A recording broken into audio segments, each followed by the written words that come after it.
Assalamualaikum warahmatullahi wabarakatuh dan salam sejahtera. Apa khabar pelajar-pelajar semua? Cikgu harap semuanya sihat. Jadi insya-Allah dalam video kali ini kita akan meneruskan lagi pembelajaran kita di dalam subjek biologi KSSM tingkatan 4. Okey. So dalam video kali ini kita akan mempelajari tentang bab yang ke-11 iaitu bab keimunan manusia. Okey. So dalam bab ini akan ada beberapa perkara yang kamu telah pelajari di dalam silibus sains tingkatan 2. Okey. Jadi akan ada asas-asas yang kamu telah belajar dan akan ada tambahan-tambahan yang barulah. Okey. So tanpa membuang masa, jom kita start. Okey. So dalam video kali ini cikgu akan menerangkan tentang subtopik 11.1 iaitu pertahanan badan. Okey. So apakah itu pertahanan badan?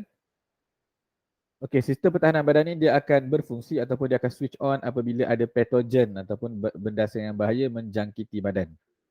Okey. So dia akan berfungsi bila ada patogen sahaja. So patogen ni apa? Patogen ni ialah sebarang mikroorganisma yang menyebabkan penyakit. Okey. Patogen adalah sebarang mikroorganisma yang menyebabkan penyakit. So contoh-contoh patogen adalah bakteria, virus, parasit dan sebagainya lah. Okey. So patogen ni kalau dia duduk kat luar ni, dia jaranglah menjangkiti manusia. Dia akan menyebabkan kita sakit bila dia masuk dalam badan. Okay. So patogen ni hanya boleh menyebabkan penyakit sekiranya dia berjaya menjangkiti sel badan. Okay.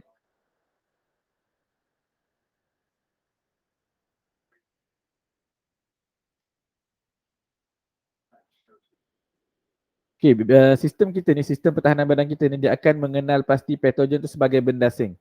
Dan kita akan sebutkan patogen ni sebagai antigen lah. Okay, benda asing yang kita sebut sebagai antigen. Okay. So antigen ialah benda asing yang memasuki badan. Dan seterusnya dia yang merangsang gerak balas keimunan. Okay. So antigen ialah benda asing yang memasuki badan, termasuklah patogen dan sebagainya, yang mana antigen inilah yang merangsang gerak balas keimunan ataupun sistem pertahanan badan kita lah. Okay. So antigen ni dia akan merangsang sel limfosit untuk menghasilkan antibody, yang mana antibody itu dimasukkan dalam aliran darah dan akan memusnahkan antigen tersebut. Okay. Limfosit ataupun sel darah putih lah, limfosit. So masih lagi dalam penerangan berkaitan dengan pertahanan badan. So antibody ni, antibody yang dihasilkan oleh limfosit ni dia adalah sejenis protein. Okay, di mana pada permukaan limfosit tu, yang mana antibody ni wujud pada permukaan limfosit lah. Okay. So bila berlakunya interaksi di antara antibody dan juga antigen yang ada pada patogen tersebut, maka antibody ni boleh menyebabkan antigen tersebut dimusnahkan ataupun matilah. Dan mana proses ini kita kenal pasti sebagai gerak balas keimunan. Okay, gerak balas keimunan.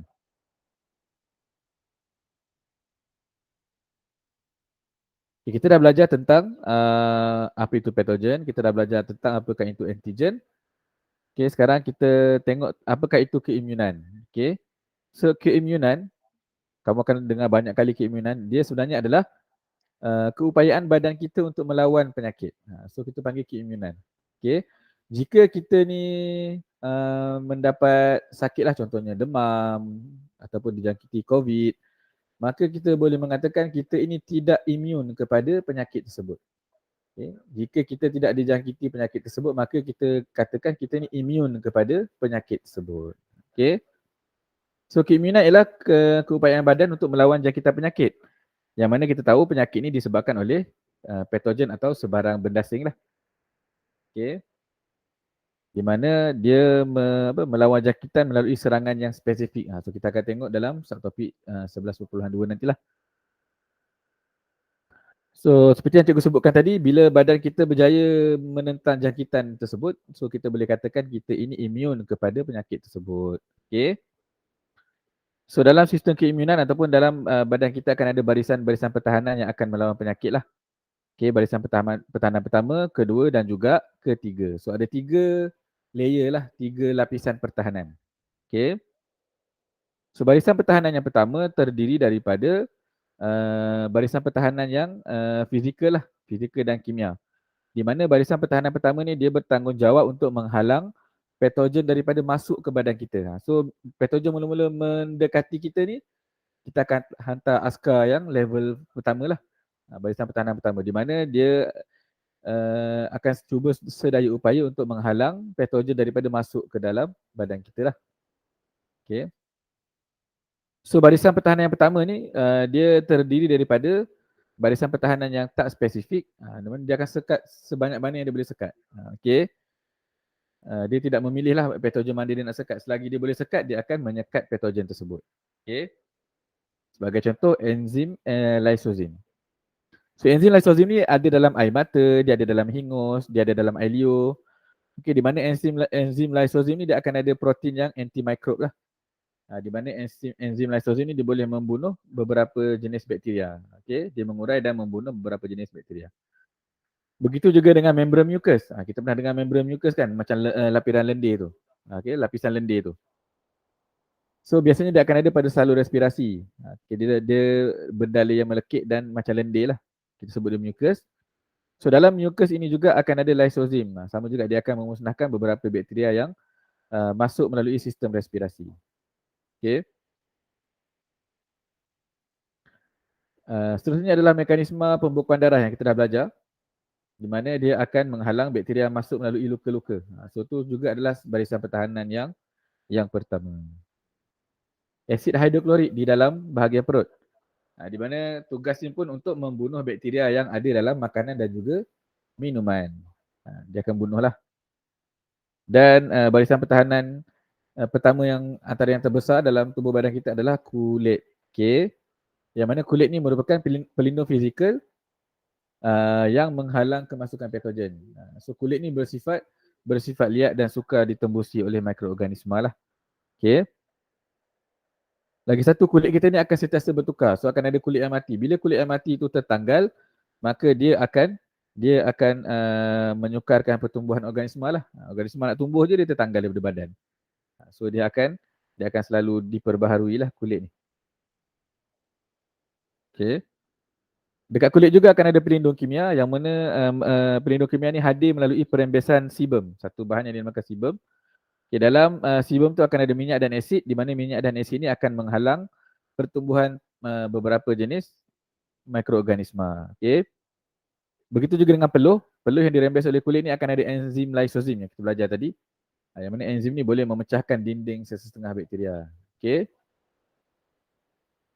So barisan pertahanan pertama terdiri daripada pelbagai bentuk, daripada kulit kepada mucus, enzim lysozyme dan sebagainya.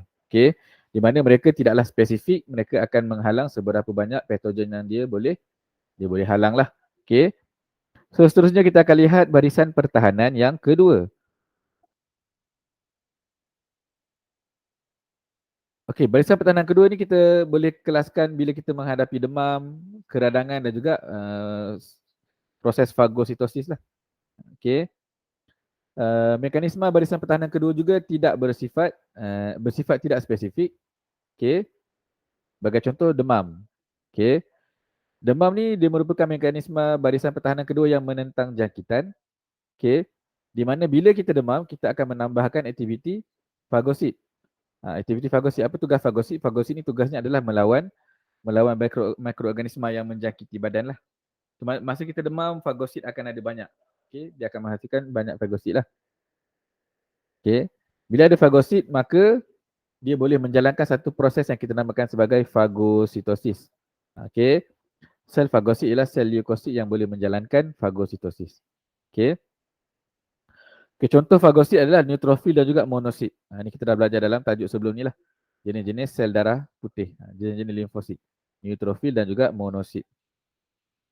So fagositosis ni apa? Fagositosis ni ialah proses di mana fagosit ataupun sel fagosit itu merangkap dan mencernakan mikroorganisma ataupun zarah lain tu ataupun patogen lah, seperti sel mati dan juga sel-sel lain. Okay. So bila badan kita, bila patogen tersebut dah lepas sistem pertahanan badan yang pertama, dia akan jumpa dengan sel fagosit ni lah, sistem pertahanan badan yang kedua. So bila jangkitan berlaku, sel fagosit ni dia akan bergerak ke kawasan yang dijangkiti tersebut lah.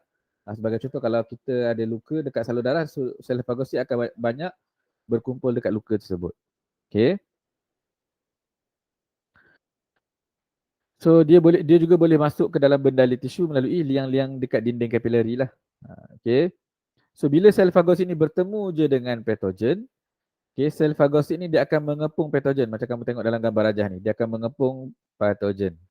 Okay. Bila dia mengepung patogen, dia akan merembeskan enzim lysosome, dan enzim lysosome itu akan mencernakan sel membran bakteria tersebut ataupun patogen tersebut dan membunuh bakteria tersebut lah. Okay. So ni caranya. Yang warna pink ni adalah sel fagosit lah, sama ada neutrofil ataupun monosit. Okay. So bila dia jumpa je bakteria warna hijau ni, dia akan melingkung, mengepung bakteria, di mana dia akan mengunjurkan, unjuran ni kita namakan dia sebagai pseudopodium.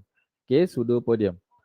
Bila dia mengepung bakteria tersebut, dia akan mengingeskan bakteria dalam bentuk fagosom. Dia dah ada dalam satu bubble lah. Bubble tu kita sebut sebagai fagosom. Okay.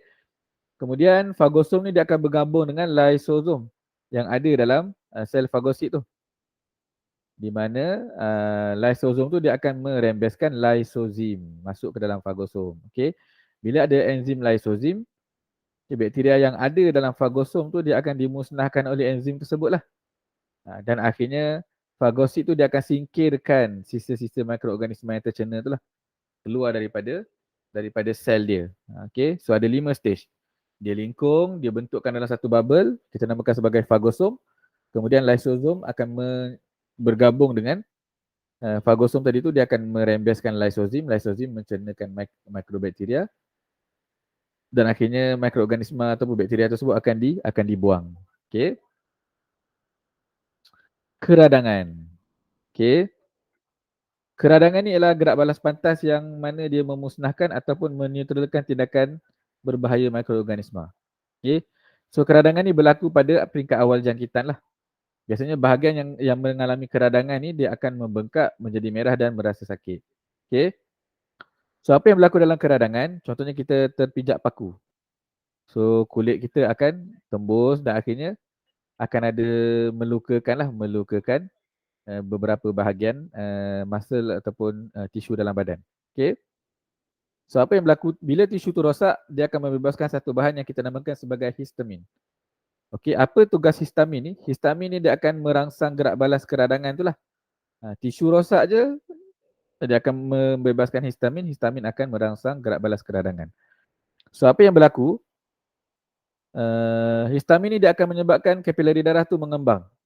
Okey, kapilari darah di bahagian yang terdedah tu akan mengembang. So bila kapilari darah tu mengembang, so lebih banyak darah akan mengalir ke kawasan jangkitan lah, bila dia dah laluan dia lagi besar daripada kawasan lain. Okay. So histamin ini juga bertanggungjawab meningkatkan ketelapan kapilari darah kepada sel fagosit. So dia akan membenarkan lebih banyak sel fagosit untuk keluar daripada kapilari darah dan pergi ke arah kawasan keradangan tersebut. Okay. So apa yang berlaku akhirnya, sel fagosit dan faktor pembeku akan berkumpul dekat kawasan jangkitan tersebut. Okay. Dalam masa yang sama, mekanisme pembekuan darah akan dicetuskan dan disebabkan sel fagosit tu dah terlepas masuk ataupun dia dah telap meninggalkan kapilari darah tu, dia akan menjalankan proses fagositosis untuk membunuh sebarang bakteria yang ada lah. Okay. So dia hanya berlaku pada peringkat awal keradangan. Okay. So bahan yang penting adalah histamin lah. Okay.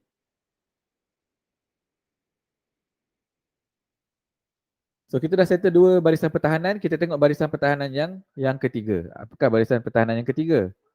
Okay. So bila barisan pertahanan pertama, patogen lepas. Bila barisan pertahanan kedua pun patogen lepas juga kan. Maknanya kuatlah patogen ni.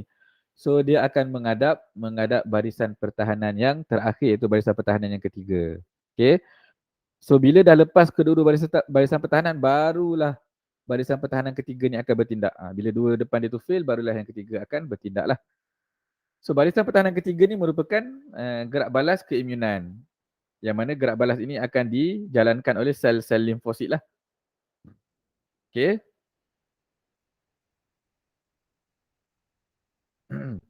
So sel limfosit yang terbentuk dalam nodus limfa, dia boleh menghasilkan antibody. Okay.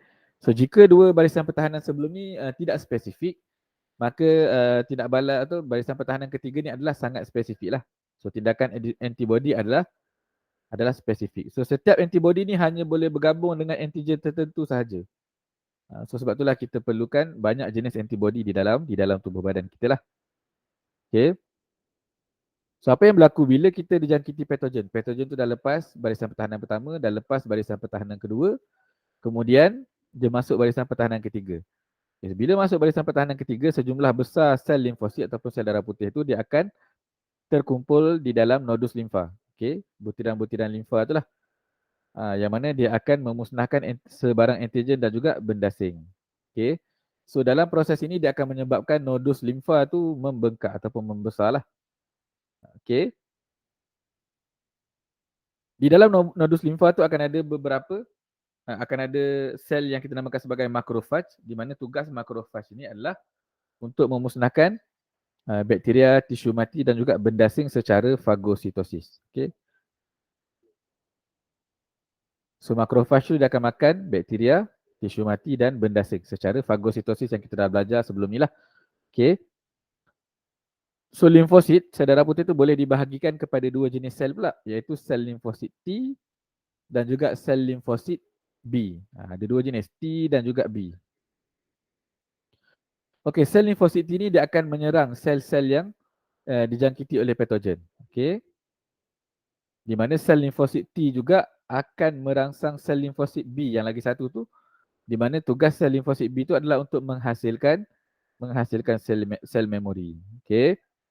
So sekiranya pada masa akan datang patogen yang sama akan menyerang, maka sel memori yang dihasilkan oleh sel limfosit B tadi tu akan dirangsang dan menghasilkan antibody dengan serta-merta. Okey, boleh faham So kita ada dua jenis sel limfosit, T dan B. Pada ketika berlakunya serangan patogen kali pertama, T ni akan buat kerja. So yang akan pergi memusnahkan bakteria patogen tu adalah sel limfosit T. Dan dalam masa yang sama sel limfosit T ni akan merangsang satu lagi sel limfosit iaitu sel limfosit B untuk menghasilkan sel memori. Apa pentingnya sel memori ni? Jika kita diserang patogen yang sama kali kedua, ketiga dan seterusnya, maknanya badan kita ini telah ada memori tentang jenis patogen yang menyerang tersebut. So dia akan memudahkan badan kita untuk melawan patogen tersebut lah. Okay. So ini adalah limfosit. Pada permukaannya akan ada antibody. Okay. So daripada itu berakhirlah penerangan cikgu berkaitan dengan subtopik yang pertama. Cikgu harap para pelajar semua dapat faham dan dapat mengenal pasti apakah itu sistem pertahanan badan manusia lah. Okay, kamu telah diperkenalkan dengan beberapa terma-terma dan juga jenis-jenis barisan pertahanan dalam badan manusia. Okay. So berjumpa lagi dalam video seterusnya. Okay, Assalamualaikum warahmatullahi wabarakatuh.